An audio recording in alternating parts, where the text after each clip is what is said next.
नमस्कार आदरणीय पवार साहेब, माननीय विजयदादा, माननीय हर्षवर्धन भाऊ, माननीय जयंतराव ज्यांचं आपण आत्ताच भाषण ऐकलं असे अमोलदादा, माझे सहकारी आणि बंधू धैर्यशील भाऊ अशोक बापू, नारायण पाटील, उत्तरराव जानकर, भावे साहेब, जगन्नाथ बापू, भारतीताई, विकास लवांडे, अंकिता, मुरलीधर निंबाळकर, ॲडव्होकेट तेजसिंग, महारुद्र पाटील, सागर बाबा मिसाळ, अशोक घोगरे, अमोल भिसे, गणेश भाऊ, अस्मा मुलानी, छायाताई, ॲडव्होकेट शरदजी जामदार, कृष्णाजी यादव, लालासाहेब पवार, देवराज जाधव, उदयसिंह पाटील, मयूरसिंह पाटील, प्रदीप पाटील, पराग जाधव, शेखर पाटील, पांडुरंग शिंदे, ऋतुजाताई, मायाताई, व्यासपीठावरील सर्वच मान्यवर आणि उपस्थित बंधू आणि भगिनींनो,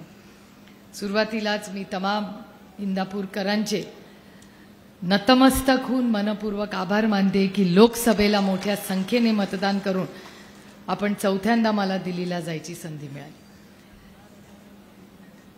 ही वास्तू आणि इथे असलेला शंकरराव भाऊंचा पुतळा मला अजून आठवतं की मागच्या वेळेस जेव्हा सभा इथे झाली होती तेव्हा बाळासाहेब थोरात आणि आम्ही सगळे आलो होतो आणि जेव्हा जेव्हा या वास्तूमध्ये आम्ही येतो तेव्हा पहिलं आम्ही सगळे शंकरराव भाऊंच्या समोर नतमस्तक होतो.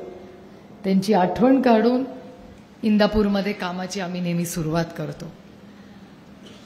हर्षवर्धन भाऊंना खूप मोठा एक वारसा मिळालेला आहे आणि कैलासवासी शंकरराव भाऊंचं योगदान हे इंदापूरकर कधीही आयुष्यात विसरणार नाहीत आणि तोच वैचारिक वारसा घेऊन आज राष्ट्रवादी काँग्रेस पक्ष हर्षवर्धन भाऊ तुमच्याबरोबर पुन्हा एकदा ताकदीने काम करायची संधी आम्हाला मिळते, ही आमच्यासाठी एक खूप आनंदाची आणि समाधानाची गोष्ट आहे. इथे अनेक वेळा मोठ्या सभा झालेल्या आहेत. अमोलदादा, आपण, जयंतराव, आपणही सगळे अनेक मोठ्या सभांना इथे आलेला आहात. पण मी इंदापूरला पहिल्यांदा जेव्हा तुमच्या आशीर्वादाने निवडून आले, महारुद्र पाटील, तेजसिंग, आपल्या सगळ्यांनाच आठवतंय, मी नेहमी एकच गोष्ट म्हणते की इंदापूरला एकच प्रॉब्लेम असतो माझ्या लोकसभा मतदारसंघात, पुरुषांच्या बरोबरीने महिला मला सभेमध्ये दिसत नाहीत. पण ती 2009ची गोष्ट होती. आज पुरुषांच्या बरोबरीने महिला पहिल्यांदा एवढ्या मोठ्या संख्येने उपस्थित राहिलेल्या आहे. ही माझ्यासाठी खूप आनंदाची आणि समाधानाची गोष्ट आहे. इंदापूरमध्ये भाऊ मंत्री असल्यामुळे अनेक मोठी विकास कामं झाली आणि विकास कोणीही एक व्यक्ती करत नाही. असंही मी म्हणणार नाही की केंद्रात मी आणि अमोलदादा अनेक वर्ष एकत्र काम करतोय.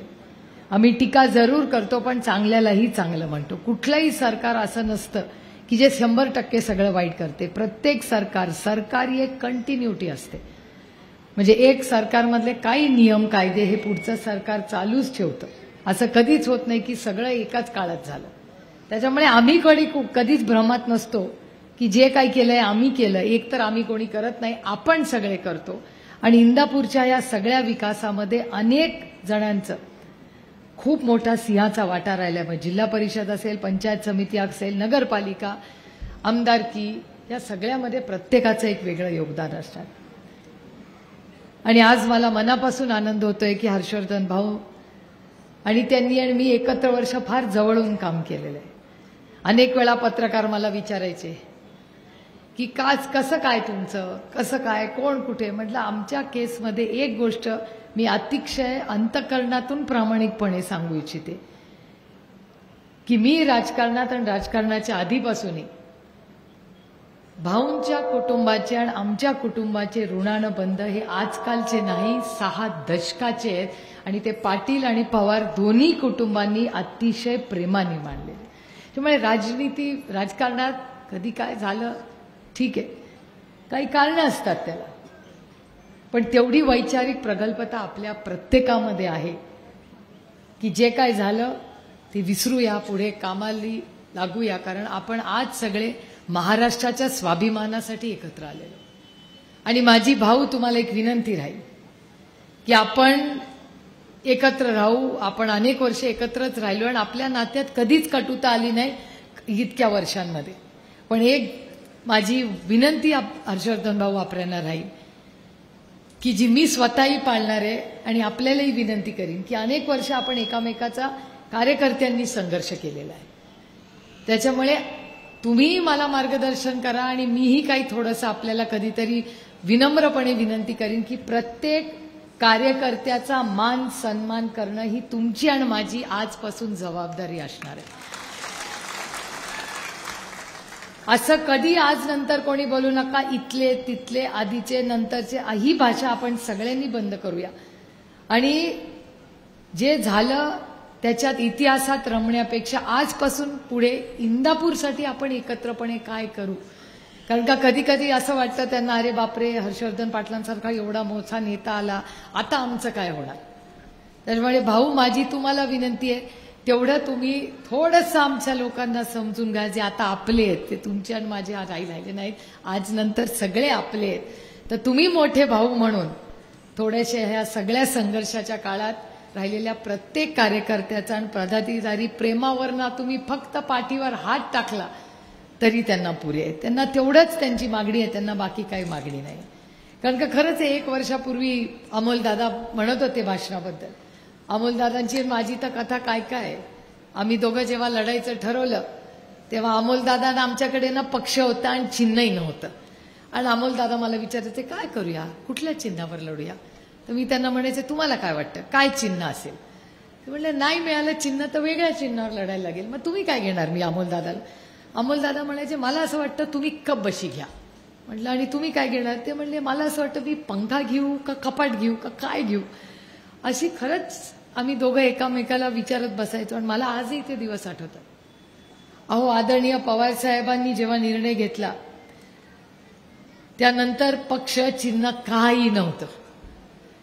तासनतास आम्ही तासनतास, जयंतराव इथे बसलेले आहेत, अनेक कार्यकर्ते इथे, जे कोर्टात आम्ही इलेक्शन कमिशनला जायचो 4-4 तास सुनावणी आमची व्हायची. आदरणीय पवारसाहेब एक शब्द बोलायचे नाहीत. आम्ही सुनावणीला बसायचो, ऐकायचो, खाली यायचो, वकील काहीतरी बोलायचे आणि नंतर परत यायचो. नंतर रिझल्ट काय लागला हा तुमच्या सगळ्यांच्या समोर आहेच. आणि नंतर आम्हाला वाटायला लागलं आता काय होणार काय होणार. मी आणि अमोलदादा म्हणायचो काय होईल आपलं. अमोलदादा म्हणायचे काय होईल जास्त जास्त हरू, काय फरक पडत नाही, पण इतिहासात जेव्हा आपलं नाव लिहिलं जाईल लढणारे म्हणून आपलं नाव लिहिलं जाईल, चल ताई लढू आपण. आणि त्या परिस्थितीत अमोलदादा आणि मी लढलो. आम्हाला दोघांना काय माहिती नव्हतं काय होईल. रामकृष्ण हरी वाजवा तुतारी म्हणून आम्ही दोघं कामाला लागलो. फोन यायचे, तुतारी इथपर्यंत पोचली नाही. मी अमोलदादाला फोन, अरे अमोलदादा तिथपर्यंत चिन्ह पोचलं नाही. अमोलदादा मला फोन करायचा, अरे तिथपर्यंत चिन्ह पोचलं नाही. असं धावपळ करत, धैर्यशील दादा तुमची केस वेगळी आमच्यापेक्षा. कारण का धैर्यशील दादांचं आधीच ठरलं होतं. म्हणजे मी आणि अमोलदादा निवडून येऊ की नाही याची गॅरंटी नव्हती, पण ह्यांची तुतारी महाजात वाढणार होती यांची गॅरंटी होती. त्याच्यामुळे आता येऊ अजून काय, आता विधानसभेला पुढच्या लोकसभेला अजून करू आता.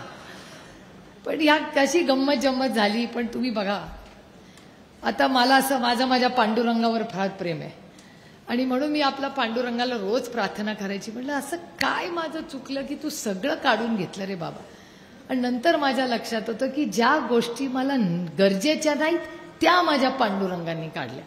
आता तुम्ही विचाराल काय काढून घेतलं. आता तुम्ही विचार करा, आता तुम्ही वेळ कशात बघता, हातात बघता का मोबाईलमध्ये बघता. मग लागतं का, खर्च कमी आहे. म्हणजे एका मोबाईलमधूनच सगळं कळतंय. त्याच्यामुळे जी गोष्ट लागणारच नाही, सुप्रिया तुला ती नको म्हणून त्या माझ्या पांडुरंगांनी काढून घेतली. आणि काय माझ्या पांडुरंगाने माझ्या पदरात टाकलं बघा, तर तुतारी वाजवणारा माणूस माझ्या पदरात टाकला. काय तुतारी वाजवणारा माणूस.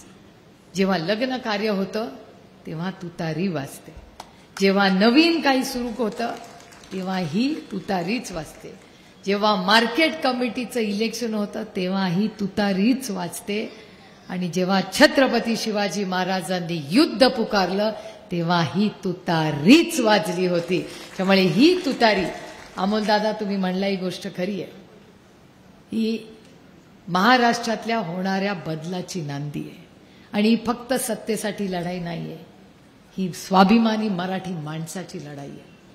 आज या सगळ्या महिला भगिनींबद्दल, तुम्ही लाडकी लेकीबद्दल अमोलदादा बोलला, आमच्या सगळ्या महिलांना 1500 रुपये दिले, आम्ही त्याचं स्वागत केलं. पण बहीण कधी आठवली? लोकसभेपर्यंत बहिणी एवढ्या प्रेमाच्या नव्हत्या. लोकसभेला बहिणींनी जो दणका दिला ना, त्याच्यानंतर बहिणी आठवल्या आणि 1500 रुपये आले, स्वागत आहे. काही की तर 2-2 आले, इलेक्शनच्या आधी अजून 2 हप्ते येतील. पण एवढं त्यांना कळत नाही, इथून तुम्ही पैसे देता आणि इथून महिन्याला 1500 रुपये आणि या खिशातून काढून घेता 5000 रुपये. तेलाचा भाव काय आहे मला सांगा? ऐन दिवाळीच्या सणाला तेलाचा भाव काय आहे मला सांगा? बघा, 2350. आणि महिन्याला किती येतात पैसे भावाकडून? घाटा किती रुपयाचा झाला? आपल्या पत्रात काय पडलं? महागाई, बेरोजगारी आणि भ्रष्टाचार. माझा आरोप आहे या सरकारवर की हे सरकार भ्रष्टाचारी करतंय. मी म्हणत नाही, ते बसलेले चॅनलवालेत ना, त्यांनी कालची बातमी केली आहे. पुणे जिल्ह्यामध्ये पुण्यामध्ये एक मोठा रस्ता होतोय. अमोलदादा तुमच्याही मतदारसंघातून जातोय, माझ्याही मतदारसंघातून जातोय, आमच्या दोघांच्या मतदारसंघातून रस्ता जातोय. 18,000 कोटी रुपयाचा रस्ता होता तो. किती? 18,000 कोटी रुपयाचा रस्ता. कालच वर्तमानपत्रात बातमी आलेली आहे, 18,000 कोटी रुपयाचा रस्ता. भाव वाढलेले आहेत, महागाई झाली आहे म्हणे, म्हणून तोच रस्ता जो 18,000 कोटी रुपयामध्ये होणार असेल, त्याच्यात 20,000 कोटी रुपयाची अजून निधी टाकलेला आहे. 18 आणि 20 किती झाला? 38,000 कोटी रुपयाचा तो रस्ता होणार आहे. मला या पक्षाला, या सत्तेमधल्या लोकांना विचारायचंय, 3 वर्षात इतकी महागाई झाली की एक रस्ता, तोच रस्ता 20,000 कोटी रुपये. किती शून्य मावशी सांगा बरं? 1,000 एका कोटीत किती शून्य माहिती नाहीत, 20,000 कोटीमध्ये कुठे आपल्याला माहिती. पण 20,000 कोटी, अशी किती तुम्हाला उदाहरणं सांगू? इथे काय काय झालंय कॉन्ट्रॅक्टरचं आपल्याला सगळ्यांना माहिती आहे. मला आज ते काय उणीधुणी काढायची नाहीये. पण इंदापूरमध्ये ज्या कॉन्ट्रॅक्टरचं काय झालं हे सगळ्यांना माहिती आहे. किती अस्वस्थता होती, त्याला किती त्रास झाला हे मी कुणालाच सांगायची गरज नाही. प्रत्येकाला माहिती आहे काय झालं त्या बिचाऱ्या कॉन्ट्रॅक्टर. आणि मी असंच भाषण करत होते आणि सुदाम आप्पा इंगले म्हणाले, ओ तुम्ही सारखं कॉन्ट्रॅक्टरांना का नावं ठेवता? म्हटलं मग कुणाला नावं ठेवायची? ते म्हणले कॉन्ट्रॅक्टरची ताई चूक नाही याच्यात चूक जेव्हा ते हप्ते काढतात ना, त्यांची चूक आहे, कॉन्ट्रॅक्टरची चूक नाही आहे. कॉन्ट्रॅक्टरला नावं ठेवू नका. आणि तो दिवस आणि आजचा दिवस मी खरंच कॉन्ट्रॅक्टरांना नावं ठेवत नाही, कारण का सुदाम आप्पा इंगळे म्हणली गोष्ट खरी आहे. ते म्हणले ताई आम्हाला ह्याला 3%, त्याला 5%, ह्याला असं करत करत 40% हे सरकार झालंय. किती? 40% सरकार. तर या 40% सरकारला आपल्याला हद्दपार करायची वेळ आली.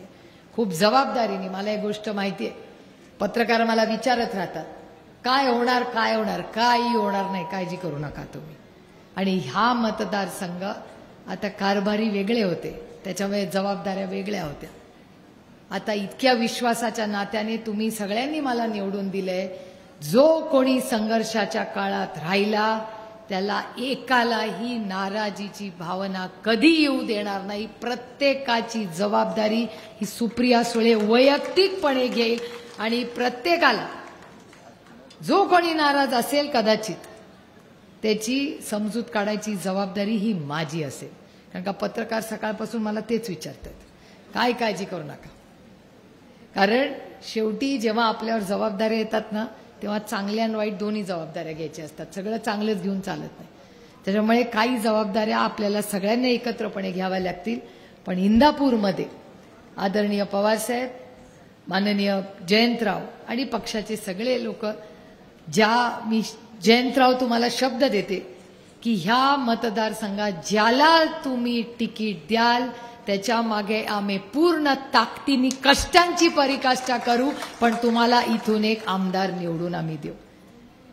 आणि तुम्ही सगळ्यांनी जी संघर्षाच्या काळात साथ दिली त्याबद्दल मी मनपूर्वक आभार मानते. आज आशीर्वाद देण्यासाठी आज मोहिते कुटुंबातले सगळेच आलेले आहेत, पण दादा आल्यामुळे आम्हाला जास्त आनंद वाटला. आणि दादांनी आज भाषणही केलं त्याचा अजून मनापासून आनंद आहे.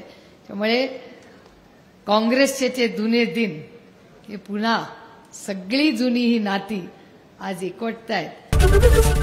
एबीपी माझा, उघडा डोळे बघा नीट.